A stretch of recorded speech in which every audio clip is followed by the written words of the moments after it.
This is the Destroy Manila podcast. So thanks so much for coming on our show. Of course, brother. It's my pleasure, bro. Yeah, how's your training going now? Actually, this is my first time I'm in a good shape. As in, pang international level. Kasi it's Alliance Training Center Philippines style. Alliance MMA, Brandon Vera, and with Coach George Castro. So now I'm really excited to show everyone na iba talaga yung condition ko ngayon.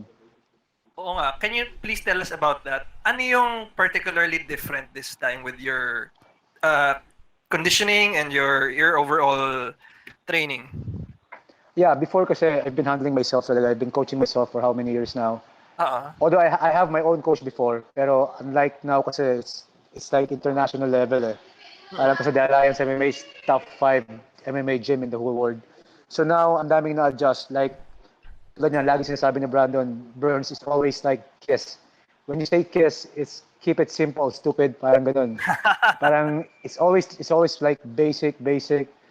Parang you have to focus on basic fundamentals. Ganun lang talaga kasi pag nag-excel ka. Tapos, and then yung pinakabago talaga is the way they train me, especially sa strength and condition. Naalala ko pa yung very dominant win mo against Wirawan. I mean, Yeah. that was awesome. Yeah, Thanks, man. Oo eh. And then afterwards lang, the one against Saiful. Yeah. That's Yeah. what exposes my weakness. Yeah. How did you feel afterwards? Parang there was news that you were retiring. Was that true? Or are you now unretired because of your newfound inspiration? No, it's not. I never retired. Actually, Okay. what happened to that fight? I was food poisoned the day itself. So parang I vomit 10 times, 11 times I puke. So pero it's not a reason to say that yun yung nangyayari talaga eh. Kasi si America naman talaga train hard for that fight. Uh-uh. Pero yun nga, at the same time, hindi ako condition talaga. So if you're gonna see all of my fights, it all happens in first round. Kailangan mangyari sa first round. Kasi if not, I'm gonna get gassed out and then mauupakan talaga. So basically, parang ganun din yung nangyari sa laban namin ni American. And I heard you were damang ka sa point during that Yeah. fight na. Yeah. Actually, I connected the left hook when we were doing the stand-up. After the left hook connected on his nose, nagipag-clinch siya sa akin. That time, I took him down. Tapos, yun nga, naubos ako sa mga submission attempts. Kasi matigas din talaga siya eh. As in, pag sa MMA kasi, it's different talaga yung grappling lang sa grappling ng MMA. Kasi you need to dodge yung mga punches, nandun yung mga elbows. So you have to maintain always lagi sa top position. So yun talaga, parang basically napagod lang talaga ako dun. Wow. Okay. So, from way back, alam mo na your conditioning was kind of a weak spot. Yes, way back like 10 to 11 years ago, yun talaga yung pinakasablay ko. Okay, cool. Can you take us a bit back to your beginnings as a martial artist? We'd like to know more about your origins and how you got interested in the sport. Yeah, actually I started my fighting career as a boxer talaga. I spent training with the Philippine team before ABAP. Then Philippine team sa wrestling. Then I think I was 18 to 19 years old back then. Then I started fighting at RPF, Real Pinoy Fighter. That was the first MMA TV show Yeah, in Real ABS-CBN. Pinay fighter sa ABS. Yeah, Tama. remember that? Yeah, exactly. Yeah, that was a long time ago. Then after that, after RPF, I came back to my root, striking, kickboxing. So I became undefeated in kickboxing for 5 years, for a record of 15-5. 8 of them by a knockout. Then I lost 5 by decision. That was my kickboxing record. And after the kickboxing match, I returned to URCC to fight Honorio Banario. Honorio Banario is actually one of the most dominant fighters of URCC before, and now he's in one championship. Oo. And I lost. 2010, di ba? Yeah, I lost to Banario via ground and pound. Then after that, he came back to fight Charles D. Thomas. That's the father of CJ D. Thomas. Yeah, I won that fight via Bravo choke in the first round. Last fight mo si versus was with Rio and then you're Yeah. Shit, I forgot about that already. Yeah, the last fight is against Roel Rio of Yaoyan. So yeah, the fight I think last just one round via rear naked choke. And after that, the one championship na against the biggest guy, forgot his name, Sonoto. That's it. The Indonesian guy. He's Sonoto. Yeah, the steroid guy. I was there. That was a good fight. Yeah, that guy, bro. I was weighing 62 kilogram, and he was weighing 72 kilogram. weight difference. Ang laki na, bro. And then, Grabe kahit natalo ako, I got this 20% of his purse. So, okay lang. Kasi over siya eh. Oo. What do you enjoy most out of MMA? Sabi mo nga kickboxing ka dati. Parang, was there hesitation when you got into MMA? Actually, yeah, the first, kasi nung mga nag-amateur fights ako, I've been knocking people out. So sabi ko, okay na yung kickboxing. So, mas maganda. Siyempre, striking. Mas maganda rin sa paningin ng mga audience, di ba? Pero, yun nga, when I lost to kasama ko rin siya sa RPF, MJ Banaga. He was retired na ngayon. He's a former lightweight champ of URCC. He choked me out. Although basag yung mukha niya first round, tapos na-takedown niya ako, he got my back, he choked me out. That was the time parang sabi ko, no, I need to focus din sa grappling at sa wrestling. That was the time naman na, that time, I trained with sila Alvin Aguilar. That was actually, din nanggaling talaga yung ground game ko eh. Ang tawag pa sa nila before is Gracie Baha. Yeah. Yeah, Gracie Baha pa before. That's way back na. Sila Richard Esprilla pa, sila Alan ko. That time, I think they're blue belts pa lang. So doon nag-origin talaga yung grappling ko sa kila Prof. Alvin. Started it way back pa pala talaga. Yeah, sobrang tagal na. As in old school pa. Oo nga, that was way back. Gracie ba? Yeah, bro. Tsaka before, ang TF pa lang ng URCC, 10,000 pa lang. Why striking pala? Why striking? Lahat ng ka talaga ng Striking number one kasi yun for me before until now, I think that was the real fight. Fist fight. Yun talaga for me is TKO, knockout, knocking people out. Yun talaga yung pinaka the best tsaka pinaka exciting panoorin. Parang for me talaga yun yung fighting. It sounds very Filipino, Bern. Parang sapakan. Yeah. Sapakan, pakbaka niya. You enjoy it. Yes, exactly. And Cool. well, with your your current standing, so you're wanting to bounce back from your Exactly. loss. Yes. It is perfect kasi they offered me like two kinds of opponent na tapos tinignan ni Brandon Vera kung sino yung kalaban, walang bearing. So sinabi niya, no, we need to get that undefeated guy. So this is perfect kasi kinalo niya si Mercan eh. Actually, Tapos, si Chen. Yeah. He's now undefeated. So parang ito yung pinaka-perfect na opponent for me para mag-bounce back. Ang bawi kay America. Yeah. Oo nga. Actually. What's the game plan though coming into this one? Yeah, actually, my own game plan talaga is to get him in the first round, knocking him out. Pero sabi nga nila Brandon tsaka ni coach, no, we're not gonna look for the knockout. Parang kailangan dumating daw yung knockout. Parang una, naguguluhan ako. Parang, what do you mean by that? Parang sabi nila, no, do not find it. Kasi he's aggressive eh. Yeah. They called him parang Rockman. Siguro matikas din yung mukha or he's very resilient talaga. Kaya sabi ni Brandon, in and out. Kumbaga, pag napagod daw siya, tsaka kami papasok, susuntok talaga. So, beat him up muna and then Yeah. don't look for the knockout. Yes, pick him apart. Parang sabi nila, darating na raw yung knockout. So, susunod na lang ako.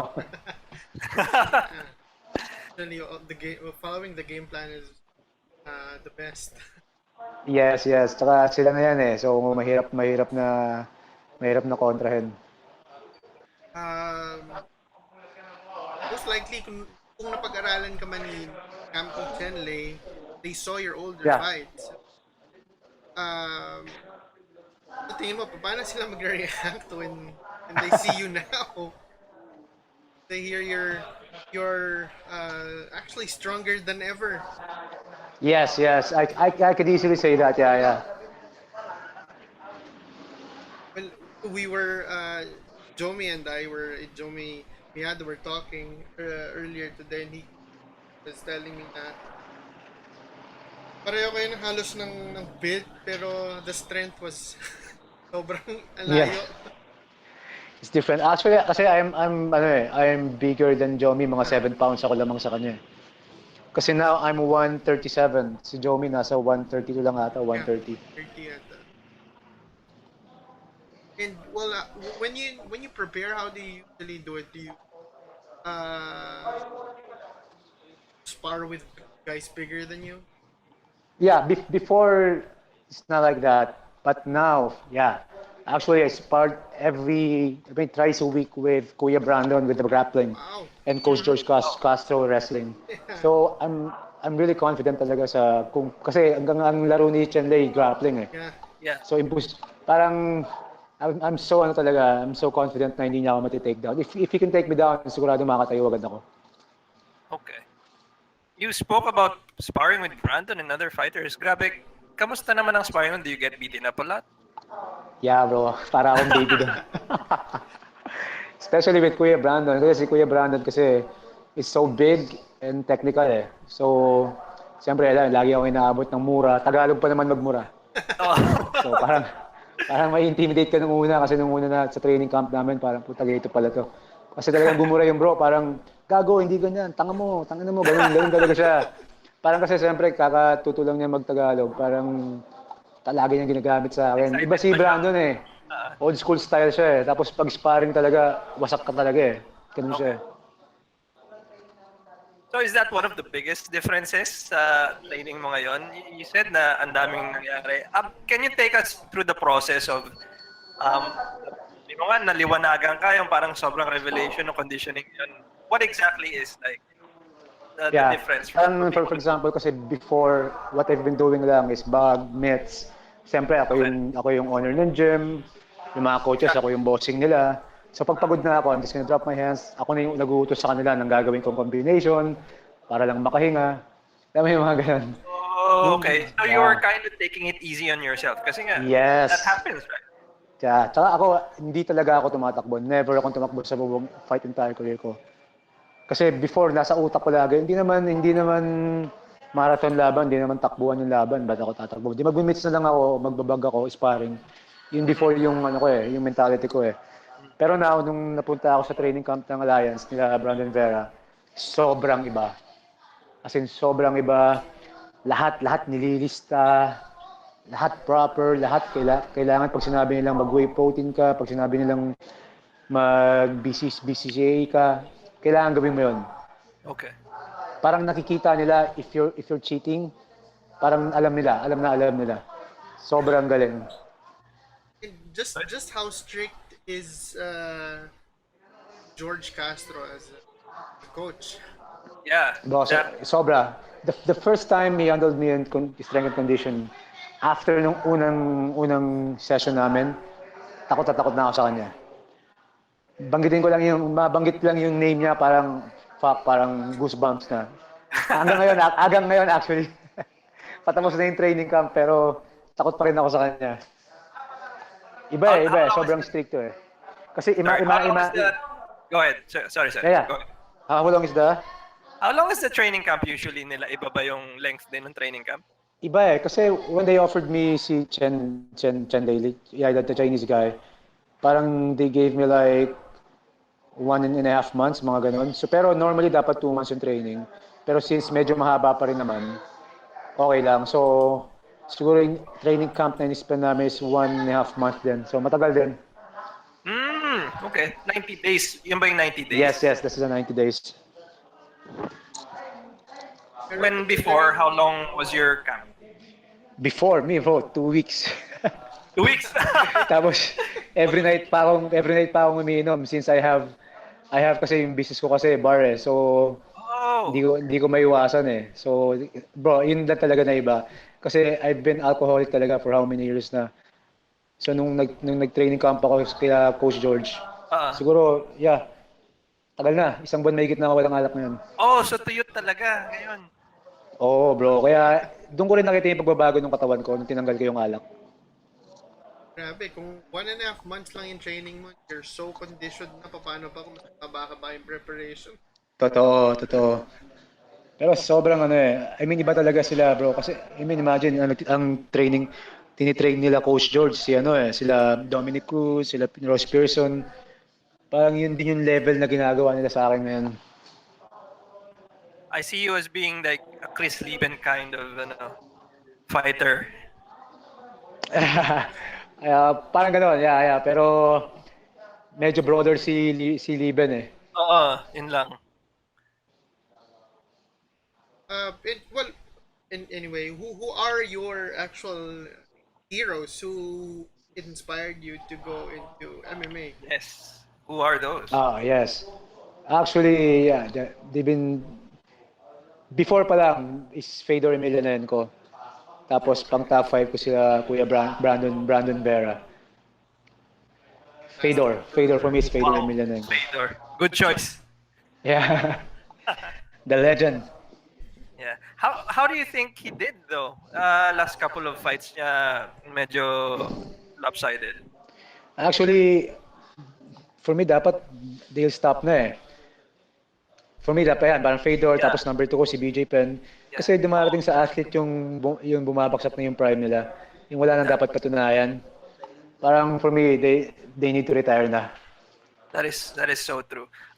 We recently were in a conference call with si Ben Askren and he's retiring, right? Sabi nga niya, what's one of the biggest problems sa combat sports? People don't know when to stop. Stop, yeah.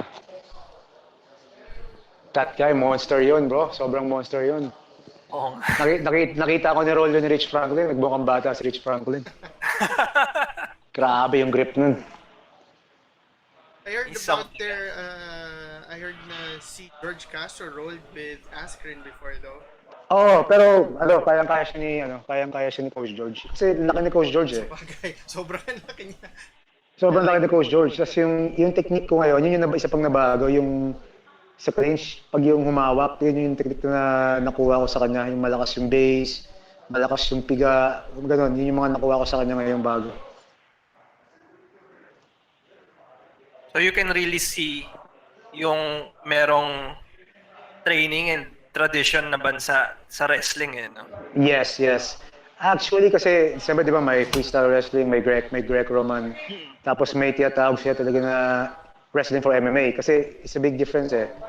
Parang sa MMA, parang sa alliance style kasi nila Brandon, style nila Coach George. Iba yung MMA wrestling. So ang dami mo rin tatanggalin na takedowns sa mga traditional wrestling. Iba eh, sobrang iba. Yung Parang yung strikes. Yes, parang sa BJJ. Parang iba yung BJJ ng pure BJJ sa BJJ ng MMA. Yeah. Can you tell us more about, switch lang tayo konti, can you tell us more about Hitman MMA? Yes. Mukhang lumalaki na yung role niya sa local MMA. Yeah. How do you feel about that? Hitman MMA, actually, ang founder niyan is, bro, bagitin niyo to please lang yung founders Of course. It's me, Bern Soriano, Ron Celeste Mercado, and Oyo Cruz. Kami tatlo yung nag-found ng Hitman MMA. Tapos from there, nag-grow na, ang dami ng fighters na sumama sa amin. Yung champion ko sa Fight Farm, yung One Eye na si GR Castillo. Yeah. Tapos one guy na nagdo-dominate ngayon, si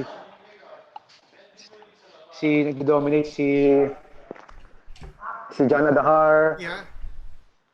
Marami up and coming fighters. So yung Hitman MMA started I think 3 years to 4 years ago na ata.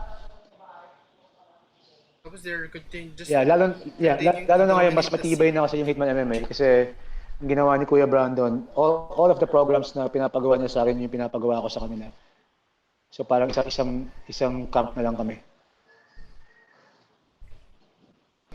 So most of your fighters under Hitman MMA are doing the same drills, the same workouts as Coach George Yes. As in, reported. yeah. As in, isa lang yung program namin with the Alliance Training Center, Alliance MMA. And well, since you've been around for quite some time, being able to fight URCC and so on, but for you, what's the difference sa level ng fighting, I guess, and other stuff compared from local Ah. fights to Yeah, number one fighting under one kasi is yun nga yung pressure, siyempre one of the biggest in Asia eh. Tapos siyempre ang ganda rin ng bigayan ng pera. So yung alam mo yun yung pressure, ang daming nasa elite level kasi yung training camp nila ano na rin eh. Kumbaga one of the best na din tulad ng Phuket Top Team nandun na yung Tiger MMA. So mas maraming kakompetensya pag sa one. So much pressure, malaki yung pressure. So it's much more challenging, definitely. It's much more challenging, yeah. And then kailangan you're not gonna stop. If you stop training kahit siguro 1 month, 2 months, may iwan ka talaga. So kailangan talaga like kang nag-training. So 1 month lang talaga napapag-iwanan ka na. Totoo. Actually, yes, totoo. Lalo na maraming gutom. Oh. And younger fighters. And younger fighters, exactly. So kailangan talaga lagi ka rin gutom. And by the way, meron bang mga fighters under Hitman and aside from or possibly going for one championship anytime soon? Yes, actually one of my target kasi si GR eh. Ang nagiging problem namin yung eye condition niya eh. So medyo may hirapan sa medical. Pero may mga up and coming fighters, so di John Adahar. Parang siya yung one na tinatarget ng one na kuhain sa team namin.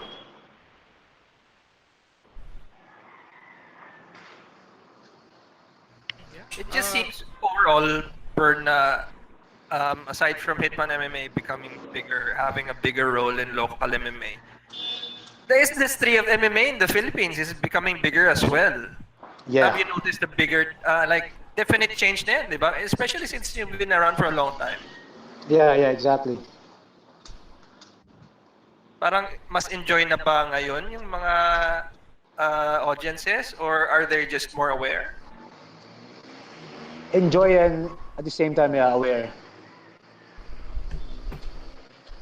Yeah, and by the way, yun nga palang just last week yung Yeah. Forza Underground. Forza, that's my event. Yeah, your event. Very Congratulations. successful event. Thank you, bro. Thank you. As in, sobrang daming problema nung binuo namin ni Gino yan. Oh, why? Number one is remember the UGB, di ba? Yeah. Kay Ferdy. Kasi meron silang event, may one event sila na parang, alam mo sa MMA dito, politics eh. Parang the GAB called them na cancel yung mga palaro nila. Kasi nga, may nagpapalaro daw sila ng minor, tapos they're giving cash. Ngayon pala, we just realize na sobrang tagal na may pro-am. There's no such thing as pro-am, sabi ng GAB. Kasi I called I was called by the chairman. Sabi ng parang almost parang 1 day before the event, pinapa-cancel nila yung Forza kasi nga bakit daw may pera na involved. Hindi raw pwedeng pera na involved. Pag daw may pera na involved, kailangan daw professional. So wala daw pro-am. Ang meron lang daw amateur and professional. So doon ako naguluhan. Kasi before, kaya sabi ko, meron PXC Laban eh. Yeah. Diba yung PXC Laban, pro-am yan eh. URCC, may pro-am yan, di ba? Pag hindi ka nakakuha ng license, pro-am yung laro. Kaya naguguluhan ako ngayon. Kasi alam mo yung inggitan, kasi siyempre, nakita nila may bearing yung Forza dahil malaki yung mga Sponsor. malaki yung mga sponsors na nakuha namin. Nagpa-car show pa kami, may bikini contest pa, concert. So parang nagingay sila na ba't ganyan? Meron daw money na involved.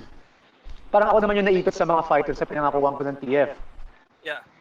Kasi parang makikita mo sa social media, may makukulit na, buti pa lang, di ako nakipagbasagan, di pala ako bibigyan ng TF. Alam mo yung mga ganun? Yung mga ganun yung comments eh. Yeah. Pero what we did kasi, para hindi na kami ma-question ng Game and Amusement Board, gumawa na lang kami ng GC worth of 10,000 na products. Kasi Okay. we have kasi partners with Vantage. Ano yun eh?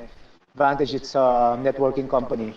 Oo. So ginawa namin, yung mga products noon worth of 10,000, yun na yung ibibigay sa mga fighters. Okay. That was good So- with the fighters. Hindi lahat kasi mapapasaya mo eh. Tulad nung, Yeah. ang nakakatawa nga nito, kung sino pa yung nabugbog, kung sino pa yung talo, sila pa yung maingay. Like yung dalawang fighter ng Team The Element, I forgot the names, pero sila yung nag-iingay sa social media eh. So maraming mga tao na tanga na sumausaw na, ganyan. Tapos yun nga, di ba, pag makikita niyo yung conversation, nagpaliwanag si CJ. Na guys, kasi ang sinabi ng Gab, ganito, bawal na magbigay ng pera. Siyempre, yun nga, hindi mo lahat napapasaya eh. Hindi pwedeng wala kang haters eh. Darating yan eh. Feb next year, either you're still gonna be giving out GCs or Yeah. is Forza gonna be Yeah. going pro na? Yan yung pinag-uusapan ngayon ng partners namin. Kasi what I'm planning kasi is to go to professional na eh. Since kaya naman yung hinihingi ng Gab, baka gagawin na namin, professional na namin yung Forza Underground. Okay. It's gonna be Pero yung mga another- ganito, Burn, do they challenge you to put on a better show? Or parang nakaka-harm ba talaga siya sa industry natin? Actually, it's the way na nag-harm sa industry, hindi lang sa akin. Yeah. Personally, hindi lang sa promoters. At the same time, sa mga fighters din na gustong may expose yung talent nila. Kasi ang dami ng MMA team ngayon sa Pilipinas. As in, nag-grow na kasi yung MMA eh. Totoo. Di ba? Sobrang dami na. Mabuti. Di ba? Ang dami ng gyms, alam mo yun.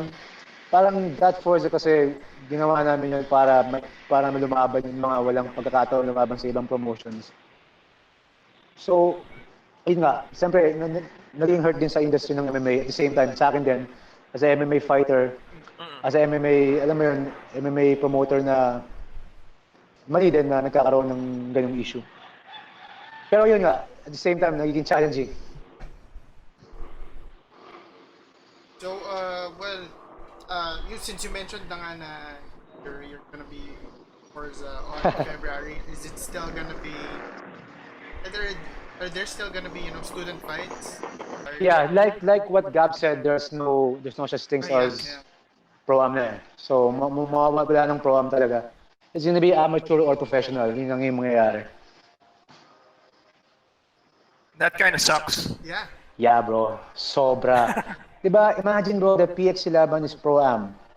Yes. URCC, they have pro-am. Involve Yes. cash. Ngayon, bigla sila naglabas ng EO, something like that. Now, when it involves money, hindi na pwede. Kailangan professional na. For years. It's really hard. Yeah, bro, kaya kami kawawa kami sa social media. Parang, ngayon medyo lumamig na eh. Oo nga, lumamig na. Parang lumamig na. Parang, puta grabe. Parang, sino ba yung promoter na yan? Ganyan. Parang, makasarili mo. Sabi sa mga ganon. Buti na lang, di ako balat sibuyas. Pero I don't personally get that. Isn't competition better for all of us? Exactly. But the problem there is the judgment kasi is getting affected the fighters eh. The fighters who join the competition, 'di ba? Parang imagine bro, that the two guys na nagsabi ng negative about the event is the guy who lost. Sila yung naupakan. That's weird for me. Exactly, 'di ba? Parang fuck Talo this, ka na. parang exactly, talo ka na nga eh, 'di ba? Tapos ganun ka pa dumalal. Tapos bro, imagine first time in the MMA history na nagkaroon lahat ng belt na nalo. Lahat ng winners may belt. Kasi yun yung ginawa namin eh. Since na walang involved na cash, bawal na, why lahat ng panalo bigyan natin ng belts? Tapos sa next event, they need to defend that. Oo. Di ba? Makapag-uwi ka man lang ng something. Exactly. Tapos but the 10,000 worth of prizes, GC, it's not bad. Ang dami mo lang mauuwi doon. Ang mga products ng Vantage, may mga food sila, they have shirts, they have mga vitamins, alam mo yun? So hindi na talo. Supplements, so hindi na talo. Yeah. Well, looking forward to that. Sana ma-resolve ng maganda. I mean, not just Yes. for you guys, for Forza, for everybody. Totoo. Especially for the fighters who have no other, sometimes have no other source of income, di ba? Totoo. Yeah, pera lang naman dito eh. That's so sad. Diba? Grabe. Hopefully, Well, ayos yan. let's go back to your fight, Bern. Yeah. Do you feel confident you'll get this one? Definitely. Yes, actually yes. Pero yeah, again, in fight kasi anything can happen eh. So hindi natin hawak talaga yung bola ng fight game eh. Pero ngayon kasi, ngayon now kasi parang hindi ako magsisisi kung matalo man ako manalo. Pero of course mananalo tayo. Pero now Yes. kasi parang I have no doubts na mag-all out ako. Hindi ako magtitipid ng hangin. Hindi ako mag-worry na may injury ako. Hindi ako mag-worry na hindi ako tatagal sa another round. Ano mo yun? Parang now kasi nasa likod ko sila Brandon Vera and then si Coach George, Alliance MMA, Hitman MMA. Parang iba yung confident level ko. Before na nananalo ako na hindi maayos yung training camp ko, nananalo ako. Paano pa ngayon na kompleto yung training camp tapos sa pinaka the best pa na training camp. So I'm gonna say yes. We're definitely gonna get this one. Would you like to make a prediction? I want nga knockout eh. Actually, yeah, it's knockout. It's either second or third round knockout. That would be awesome. Yeah. Love to see another knockout coming from the Hitman. Thank you, brothers. Thank you. After punta kayo. I need you guys to to present yourselves sa after party Yeah. Oh, Yeah. okay. Thank you We for have the after party. invitation.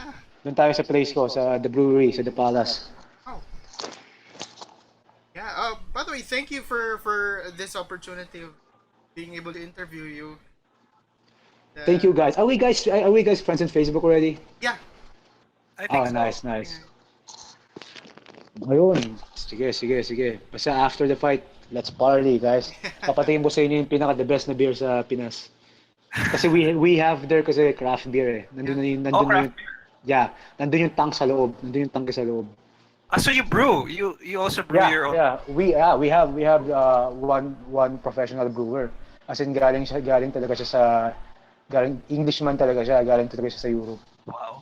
For those interested, anong pangalan ng craft brewer? Bro, ang dami. His name is James Matthews. Taga-England siya. Hindi, yung brand nung craft brew. Yung brand, we have like 5 eh. We have 5. Oh, We have five. IPA, we have wheat beer, we have Pilsner. Iba-iba bro. We have 5. I forgot the other guys. Tapos ako yung nagpagawa ng wheat kasi since I'm I'm parang siyempre fighters. Yeah. Nagpagawa ako ng wheat beer. Yung pwede mo sa fighters. Oo, pero hindi pa rin joke pa rin eh. Hindi pa rin totoo eh. Yeah. So thank you. So hopefully after your win on November 3, Yes. we're gonna be Third. able to do and talk to you in person. Kwentuhan tayo by Yeah. Looking forward to that mga bro. Sige. Game yan. Set na yan ha. Last one. Okay. Can you give us for all those who look up to you, for newbie fighters, and just for those people who you've inspired, can you give them any advice? Give them a message? For the one who, yung mga newbies fighters who wanted to go to the bigger stage. Especially your fans. Yeah. Guys, thank you very much for supporting the Philippine MMA and then the team Hitman MMA and especially me. And then my suggestion do sa mga up-and-coming fighters na they keep grinding, believe to themselves, that iwasan nila yung mga negative things. Kunyari natalo sila, they need to level up. Kailangan patunayan nila yung ginagawa nila sa sarili nila, hindi sa ibang tao. Kasi pag pinapagpapatunay ka, ginagawa mo yun sa ibang tao just to impress other people, hindi ka mag-i-improve. At the same time, lahat ng pressure nasa iyo. Kailangan yung gagawin mo, pinapatunayan mo yun para sa sarili mo. Kasi at the end of the day, we're all gonna die. Isa lang ipupuntahan natin. Kailangan magkaroon tayo ng tatak sa mundo bago mawala. That's it. Thank you very much, guys. And November 3rd, don't forget to watch One Championship. Heroes of Dream. See you guys.